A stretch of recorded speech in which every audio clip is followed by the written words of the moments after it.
इसीलिए पुरुषोत्तम शब्द केवल भगवान के लिए प्रयुक्त होता है। ये पुरुषोत्तम शब्द भगवान को छोड़कर और किसी के लिए प्रयोग नहीं किया जाता। इसीलिए भगवान श्री रामानुजाचार्य के परमाचार्य श्री यामुनाचार्य स्वामी जी महाराज अपने आलवंदार स्तोत्र में भगवान से ही पूछते हैं कि हे प्रभु आप ही बताओ, पुरुषोत्तमः कः कः पुंडरीक नयनः पुरुषोत्तमः कः। हे भगवान, आपको छोड़ करके पुरुषोत्तम कौन है? कहीं भी किसी शास्त्र में आपको ही पुरुषोत्तम कहा गया, किसी और को पुरुषोत्तम नहीं कहा गया। कितना आचार्यों ने पढ़ा होगा तब इन रहस्यों को ढूंढा होगा। हम आप तो 2-4-10 अध्याय पढ़ लें, 2-4 किताब पढ़ लें, उतने भी थक जाते। 18 पुराण, महाभारत, 4 वेद, सकल शास्त्रों को पढ़ करके भगवत पाद आचार्य चरण कहते हैं, कहीं भी किसी शास्त्र में पुरुषोत्तम शब्द अगर मिला तो केवल आपके लिए मिला और किसी के लिए नहीं मिला।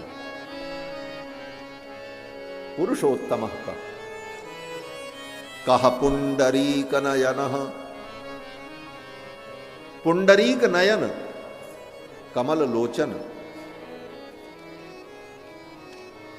पुंडरीकाक्ष, ये शब्द भी केवल भगवान के लिए प्रयुक्त होता और किसी देवता के लिए प्रयुक्त नहीं। ब्रह्मा को कहीं पुंडरीकाक्ष नहीं कहा जाता, ब्रह्मा जी को कमल नयन नहीं कहा जाता, इंद्र को, वरुण को, यहां तक कि भगवान शिव को भी कमल नयन नहीं कहा।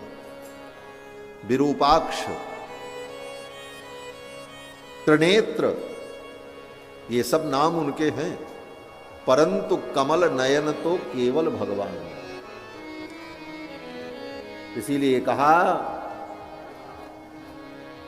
कि कह पुंडरीक नयनः पुरुषोत्तमः कः।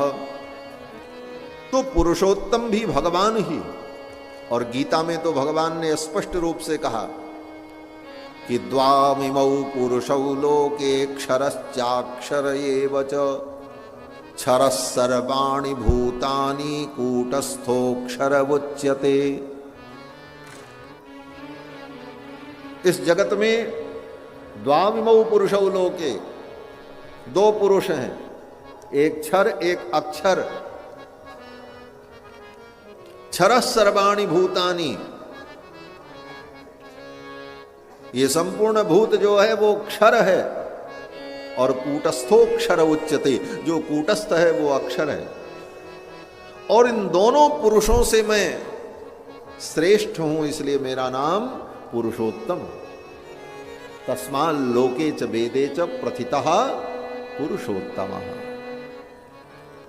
तो ये पुरुषोत्तम, पुरुष शब्द भगवान के लिए विशेष रूप से प्रयुक्त होता है।